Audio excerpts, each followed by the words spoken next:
नमस्कार, मैं हूं शरद द्विवेदी और आज का हमारा मुद्दा है कांग्रेस की ललकार। नहीं बचेंगे गद्दार। क्या है पूरा मसला? पहले ये रिपोर्ट देखते हैं फिर डिबेट की तरफ चलते हैं।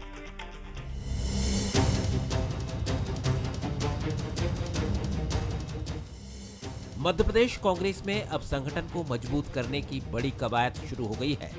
पार्टी को समझ में आ चुका है कि हार की एक बड़ी वजह संगठन की कमजोरी और भीतरघात ही है। अब कांग्रेस इसको सुधारने के मिशन में जुट गई है। गुजरात की तर्ज पर होगा संगठन में बदलाव। कांग्रेस में आम कार्यकर्ताओं को मिलेगा सम्मान। पार्टी को मजबूत करने पर होगा पूरा फोकस। वार्ड पंचायत स्तर तक पहुंचेगी कांग्रेस की विचारधारा। भीतरघातियों की पहचान करेगी कांग्रेस।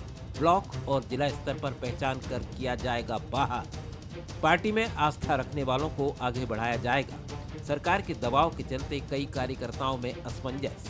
पार्टी कार्यकर्ताओं को न्याय दिलाने का करेगी काम। नेता प्रतिपक्ष उमंग सिंघार भीतरघातियों और पार्टी से गद्दारी करने वालों की पहचान करके उनके खिलाफ सख्त एक्शन की बात कह रहे हैं।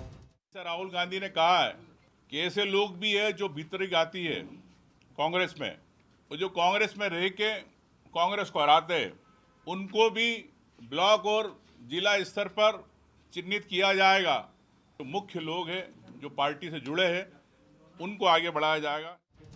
3 जून को राहुल गांधी भोपाल आएंगे, जहां वो प्रदेश कार्यकारिणी, आईसीसी पर्यवेक्षक और जिला अध्यक्षों के साथ बैठक करेंगे। अभियान के तहत 50 ऑब्जर्वर गांव-गांव जाकर न सिर्फ संगठन को मजबूत करेंगे, बल्कि जिला स्तर तक की रिपोर्ट हाईकमान को सौंपेंगे। उससे पहले कांग्रेस उन लोगों की कुंडली तैयार कर रही है जो पार्टी में रहकर भीतरघात करते रहे हैं। पिछले चुनाव में पार्टी को 700 से ज्यादा ऐसी शिकायतें मिली थी, जिन पर अब सख्त कार्रवाई की तैयारी है। बीजेपी कांग्रेस की कवायद पर तंज कस रही है। मैंने सुना है कि वो कुछ भीतरघातियों की सूची बनाने वाले हैं, मध्य प्रदेश आकर हेड क्लर्क की भूमिका में आने वाले हैं। मैं उनसे निवेदन करना चाहूँगा कि अगर कांग्रेस में भीतरघातियों की सूची बनना है तो सूची में पहला नाम प्रदेश अध्यक्ष का लिखना पड़ेगा, क्योंकि प्रदेश अध्यक्ष स्वयं कहते हैं कि पार्टी जाए तेल लेने, मेरी चिंता करो। अगर वहाँ से वो सूची चालू करेंगे तो कांग्रेस शून्य होने वाली है। कांग्रेस में भीतरघात के अलावा और है क्या? कांग्रेस अब सिर्फ संगठन को मजबूत करने नहीं, बल्कि पार्टी के दुश्मनों को बाहर निकालने के मूड में है। गांव-गांव पहुंचने की तैयारी और भीतरघातियों पर एक्शन एक साथ होगा। राहुल गांधी की अगुवाई में शुरू होने जा रहा संगठन सृजन अभियान क्या कांग्रेस को नई ताकत देगा, ये तो वक्त बताएगा। लेकिन संकेत साफ है, अब पार्टी में गद्दारी नहीं चलेगी। एक गजल है जिसका जो मजमून है कुछ इस तरह है, जब सन्नाटे शोर मचाने लगे। ये एक मेटाफर भी आप कह सकते हैं। सन्नाटे बहुत शोर मचाते हैं, यानी जो काम चुप्पी से होता है वो चाहे आप लाउड स्पीकर लगाकर दिन भर बोलिए, वो काम नहीं होता है। लेकिन अब राजनीति और राजनेताओं की व्यवस्था ये है कि उन्हें बोलना पड़ता है और उन मसलों पर खासतौर से बोलना पड़ता है जो उनकी उपलब्धि से जुड़े होते हैं, और कई बार मजबूरीवश जो उनकी उपलब्धि से जुड़े नहीं होते। और इतना बोला जाता है इन सारे विषयों पर, इतना बोला जाता है कि वही बात याद आती है कि कई चीज़ें जो हैं वो चुप्पी में बड़ी खूबसूरत होती हैं। लेकिन कांग्रेस के लिए सवाल लगातार बड़ा होता जा रहा है। भीतरघाती, गद्दार, उनको पहचानो, उनको बाहर निकालो। इससे बेहतर क्या ये नहीं है कि कांग्रेस अपनी ताकत पर ध्यान दे, अपनी खुद की स्ट्रेंथ को लेकर आगे बढ़े? बहरहाल ये कांग्रेस का मसला है, सोचा ही जा रहा होगा कुछ बढ़िया और बेहतर वहाँ। हमारे जो सवाल हैं उन पर नज़र डालिए। क्या भीतरघातियों पर कार्रवाई से कांग्रेस में अनुशासन की नई शुरुआत होगी? क्या राहुल गांधी की सक्रियता कार्यकर्ताओं में नया जोश भर पाएगी? क्या गुजरात मॉडल मध्य प्रदेश में कांग्रेस के लिए कारगर साबित होगा? ये वो सवाल हैं, क्योंकि गुजरात मॉडल की बड़ी चर्चा है।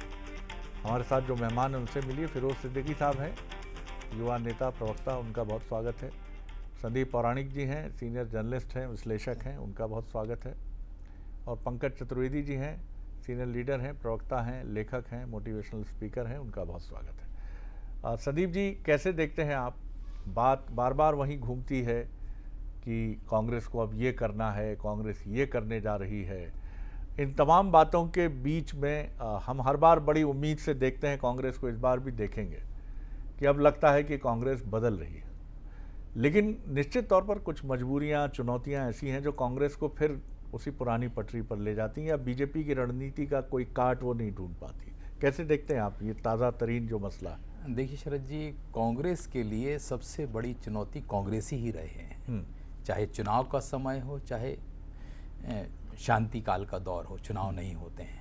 बार बार बात आती है कि पार्टी के अंदर बहुत से ऐसे लोग हैं जो पार्टी को नुकसान पहुंचाते हैं। सवाल ये उठ रहा है कि अगर आपके पास विधानसभा के चुनाव में 700 शिकायतें आई तो आज कितना वक्त बीत गया, आपको 1.5 साल गुजर गया।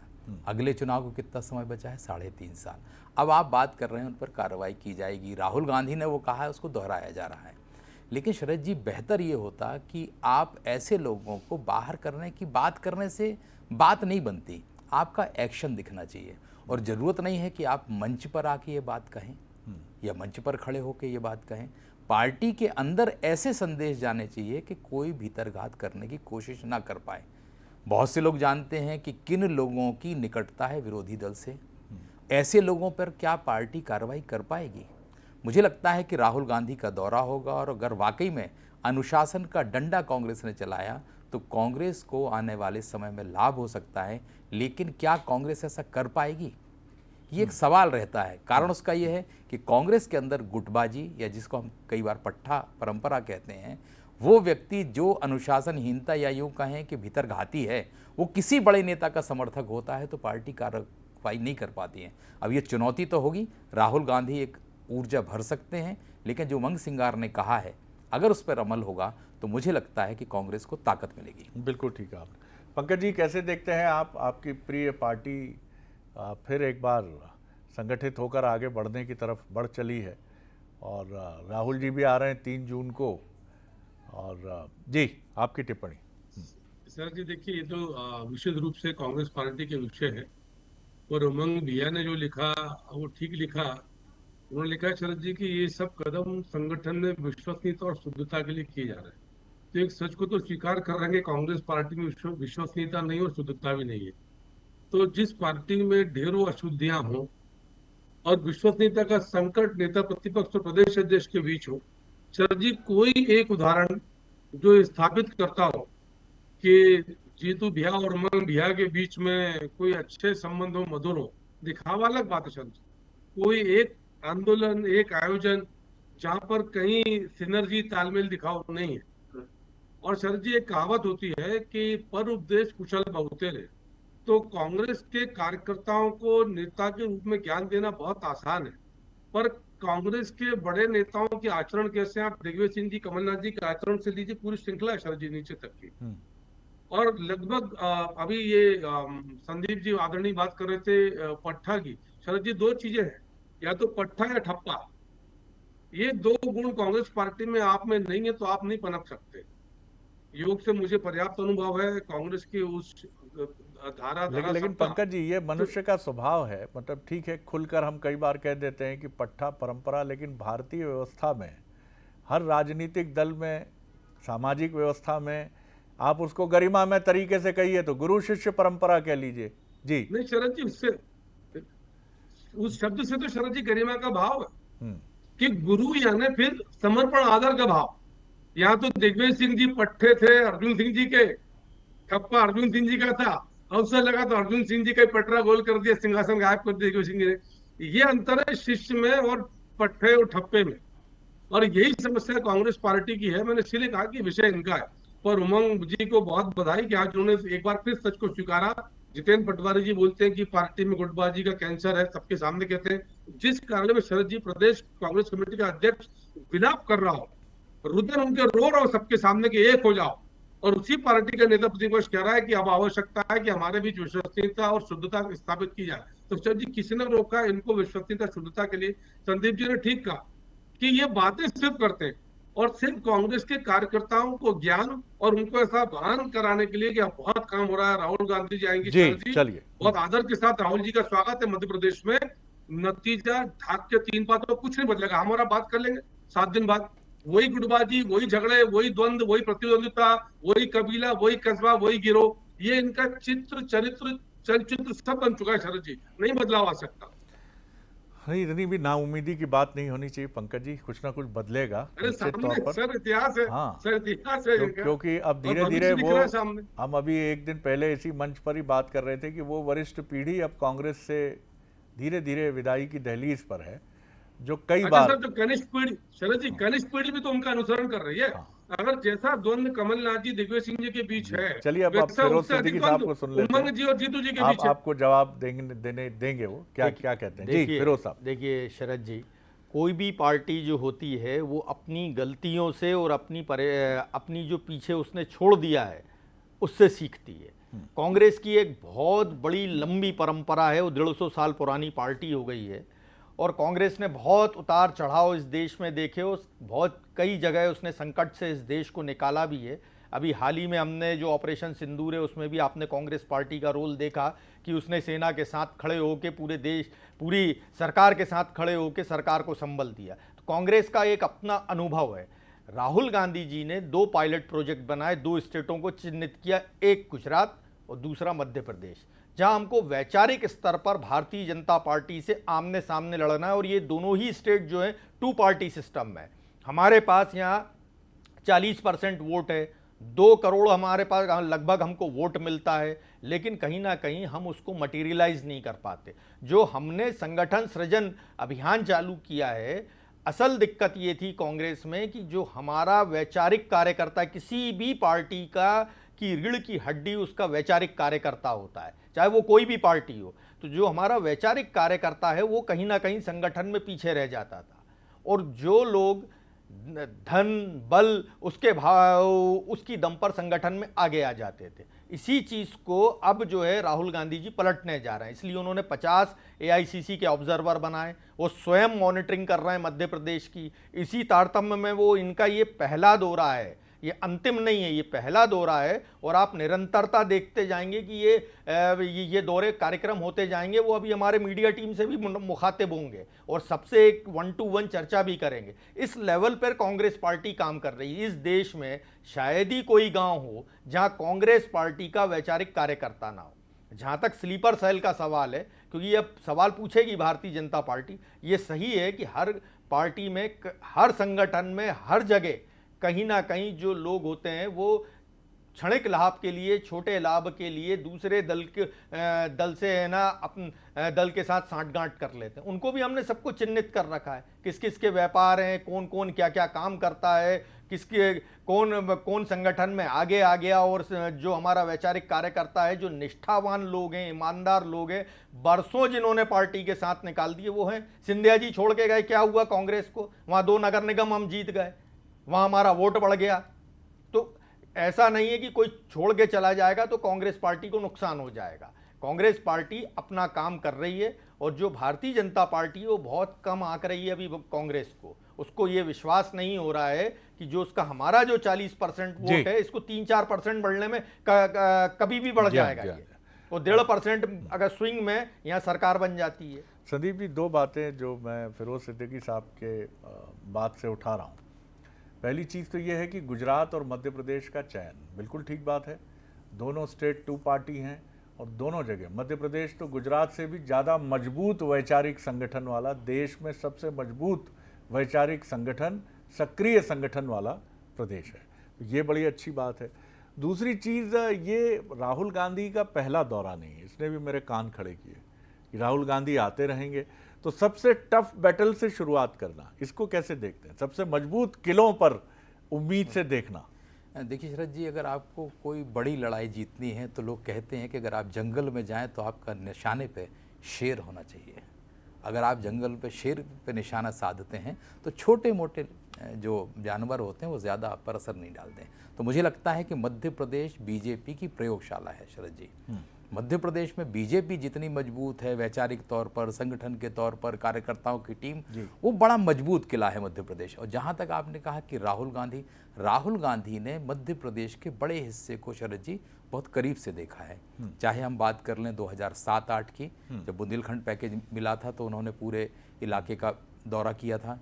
भारत जोड़ो यात्रा जो निकली उसमें भी उन्होंने पूरा, तो मध्य प्रदेश को उन्होंने करीब से देखा है। और मुझे लगता है कि अगर मध्य प्रदेश के कार्यकर्ता को वो जगा लेते हैं, जैसा फिरोज जी ने कहा, मैं इस बात से सहमत हूँ कि मध्य प्रदेश में बीजेपी संगठन मजबूत है, वर्तमान में कांग्रेस कम दिखता है, लेकिन दोनों के वोट प्रतिशत में बहुत बड़ा अंतर नहीं है, गैप 15% या 10% का नहीं है। तो मुझे लगता है कि ये लड़ाई जीतने के लिए कांग्रेस को ये लगता है कि अगर उसने मध्य प्रदेश में फतह कर ली, कार्यकर्ता को जगा लिया, संगठन को मजबूत कर लिया, तो मध्य प्रदेश से अगर उसको थोड़ी सी सफलता मिलती है तो देश में एक संदेश जाएगा और कार्यकर्ता उत्साहित भी होगा। बिल्कुल ठीक कहा आपने, क्योंकि हम बाइपोलर पॉलिटिक्स वाले स्टेट हैं। उत्तर प्रदेश की तरह 4 पार्टियां वहाँ डोमिनेटिंग रोल नहीं प्ले करती हैं, भले ही वो परिदृश्य में नज़र ना आए। टक्कर अब समाजवादी पार्टी या बीजेपी में हो, लेकिन परिदृश्य में कई ऐसी पार्टियां हैं जिसमें बहुजन समाज पार्टी प्रमुख है जो रोल प्ले करती है। एक और चीज़ पर जो मैं ठिठका फिरोज सिद्दीकी साहब की, कि अब हम उनको पहचान रहे हैं जो बड़ी बड़ी दुकानें, बड़े बड़े बिजनेस कर रहे हैं, और जाहिर है कहाँ से कर रहे हैं, कहाँ से सपोर्ट आ रहा है, जबकि आप अपोजिशन में हो, फिर भी आपका काम बड़ा चोखा चल रहा है। तो ये क्या बड़ी देर की मेहरबा आते आते कि this is the right time? देखिए शरद जी, देर तो हो गई है, हाँ, लेकिन जब कहते हैं ना जब जागे तब सवेरा, तो मुझे लगता है कि कांग्रेस अगर जागती है और उन लोगों को पहचान लेती है कि जो विपक्षी दल यानी कांग्रेस में होते हुए उनके धंधे फल फूल रहे हैं, उनकी सियासी हैसियत बढ़ रही है और तमाम चीज़ें उनकी प्लस हो रही हैं, और ऐसे लोगों पर कार्रवाई होगी, तो मुझे लगता है जो भीतर घाती एक कंबल ओढ़ के घी पीने की बात करते हैं, उन पर अगर कार्रवाई होगी तो मुझे लगता है दूसरे लोग ऐसा करने से हिचकेंगे आगे। बिल्कुल ठीक कहा आपने, क्योंकि ऐसा हम भी सुनते हैं कि कांग्रेस में कई लोग हैं, बोले ये अगर सरकार बनती है तो बनाए हमें मंत्री, नहीं तो उधर तो बैठे ही हैं, हमें तो आमंत्रण पे आमंत्रण है, चले जाएंगे उधर हम तो ऐसे लोग हैं जो दोनों हाथ में लड्डू लेने का दावा करते हैं। पंकज जी क्या कहेंगे? जी देखिए शरद जी, 2-3 चीजें अभी तक की चर्चा से सामने आई। पहला, फिरोज ने बात करी सृजन की, तो शरद जी, सृजन के पहले पूर्ण विसर्जन होना चाहिए, हाँ, पर बिल्कुल अर्ध सही है। विसर्जन और अर्ध सृजन, जी ये यद्यपि विषय इनके हैं, मैं तो निष्पक्ष भाव से बाहर बैठ के जैसी कांग्रेस को देखता था तो ज्यादा बात कर रहा हूँ कि यदि सृजन करना है शरद जी, सृजन विसर्जन नहीं है प्रकृति का, बिल्कुल यदि सही है, विसर्जन बिल्कुल पूर्ण, तो कांग्रेस अभी उस पूर्ण विसर्जन की प्रतीक्षा कर रही है, या वो राहुल गांधी जी उनके लोग जाने मालिक है वो कांग्रेस के। दूसरा, फिरोज ने कहा कि कुछ ऑब्जर्वर्स आएंगे, वो पिछले दिनों अखबार में था। शरद जी, ये क्या स्थापित करता है कि पहले जिस प्रकार का फ्री हैंड प्रदेश कांग्रेस के अध्यक्ष को हुआ करता था वैसा अब नहीं है। एक 50-52 लोग जो सीधे दिल्ली में जो भी मालिक है नेतृत्व सिस्टम उसको रिपोर्ट करेंगे, यानी यहाँ के जितेंद्र पटवारी जी के कार्यकाल को अब तक कांग्रेस पार्टी फ्लॉप मानती है, ऐसा प्रतिलक्षित होता है, यद्यपि कांग्रेस मनन का विषय। तीसरा, आपने राहुल गांधी जी के दौरों का उल्लेख किया, बुंदेलखंड पैकेज से यात्रा शुरुआत करी, फिर वो एक यात्रा थी गरीब की दुकान अमीरी दुकान, क्या क्या बातें करते इसमें राहुल गांधी जी, और जिसपे दावा किया था कि बम पर सफलता उस यात्रा को मिली। पंकज जी, आपने कहा विसर्जन करना होगा, तो विसर्जन वही जो बात फिरोज सिद्दीकी साहब कह रहे थे, मतलब ऐसे नेताओं का जो सो कॉल्ड कथित रूप से बीजेपी से बेनिफिटेड है कांग्रेस में, उनका विसर्जन जरूरी है। शरद जी, फिर जितेंद्र पटवारी मुंह सिंगार से शुरुआत करनी पड़ेगी शरद जी। मैं बहुत जिम्मेदारी से बोल रहा हूँ, कोई प्रयास नहीं कर रहा मैं दोनों लोगों का, और ये सच है, गलत नहीं कह रहा, लेकिन मैं सिर्फ ये कह रहा हूँ कि विषय इनके हैं। और तीसरा, राहुल गांधी की यात्राओं का आप उल्लेख कर रहे थे शरद जी, तो राहुल गांधी जी की बुंदेलखंड यात्रा के बाद क्या प्रभाव रहा मध्य प्रदेश में कांग्रेस का, हम सब जानते हैं, लगभग शून्य। भारत का जो यात्रा थी उसके बाद क्या प्रभाव रहा, तो राहुल गांधी जी शरद जी किसी भी कारण से कांग्रेस की बाध्यता हो सकती है, कोई मजबूरी हो सकती है कि उनके सहारे चलती है, उनके विषय है, हमको मतलब नहीं है। पर हम अब्राहम लिंकन भी कई चुनाव हारे थे पंकज जी, लगातार असफलताओं का एक लंबा से, आप तो मोटिवेशनल स्पीकर हैं। मैं सर एग्री हूँ सर, और उदाहरण भी देता हूँ अब्राहम लिंकन का कि लगभग 50 बार पराजित हुए सर, 50 बार चुनाव, पर यूएस के सबसे सफल राष्ट्रपति अब्राहम लिंकन। आपका खुद का ही उदाहरण है ये, 50 साल आप भी सत्ता से बाहर रहे, आपकी 4 पीढ़ियां खप गई इसी में सत्ता के संघर्ष में, तो आप अपना उदाहरण दीजिए, ज्यादा बेहतर है। सुन तो लो, मैं ये आग्रह कर रहा हूँ शरद जी कि राहुल गांधी जी इन तमाम प्रयास के बाद, उनको देखिए प्रयास करने की स्वतंत्रता है, कार्यक्रम की स्वतंत्रता बिल्कुल करना चाहिए, और नहीं करेंगे तो ये अनुचित होगा, उचित कर रहे हैं। लेकिन जो अब तक का इतिहास कांग्रेस का, विशेषकर मध्य प्रदेश के संदर्भ में या गुजरात के संदर्भ में जैसा कांग्रेस कहती है, तो शरद जी इतिहास सबके सामने।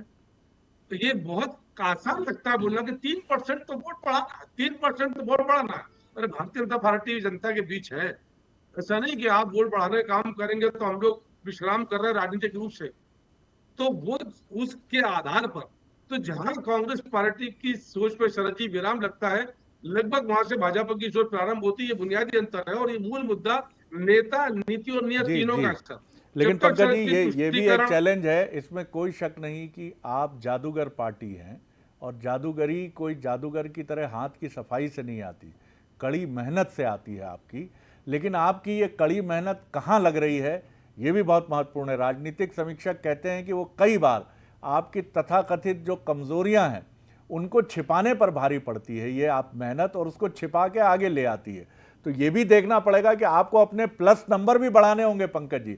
हर बार संगठन की मजबूती और संगठन की शक्ति से आप युद्ध नहीं लड़ सकते।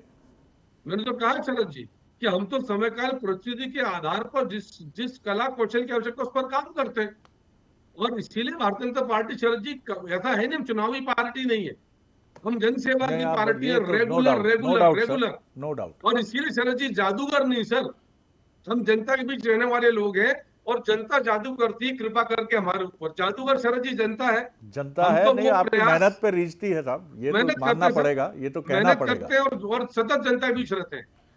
क्योंकि लोकतंत्र में आप जनता की विजडम पर सवाल नहीं उठा सकते। कांग्रेस कुछ सवाल भी ही कहे उठता था। लेकिन जनता उसी को चुनती है जो उसके मन भाता है। फिरोज साहब, देखिए ऐसा है कि भारतीय जनता पार्टी अपनी बात कह सकती, मैंने कहा ना कि उनको भी 60 साल लगे देश में आने के लिए, सत्ता में आने के लिए, तो उन्होंने बहुत लंबा संघर्ष, सबसे बड़ा उन्होंने किया, शायद अब्राहम लिंकन से भी बड़ा संघर्ष उनका है।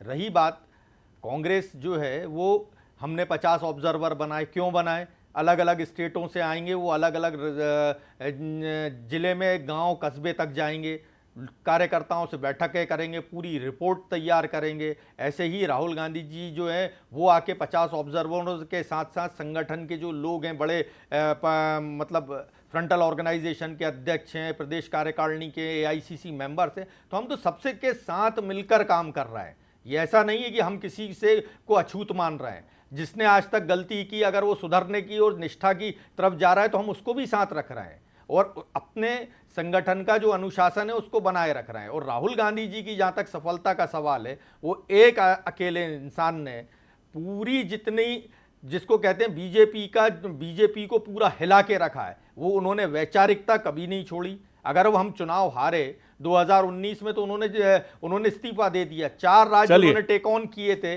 गुजरात छोड़ के 3 राज्यों में हमने सरकार बनाई। और भारतीय जनता पार्टी को जितना अपने संगठन पे भरोसा है, जरा पलट के साहब देखिए तो आपके यहाँ क्या हाल है।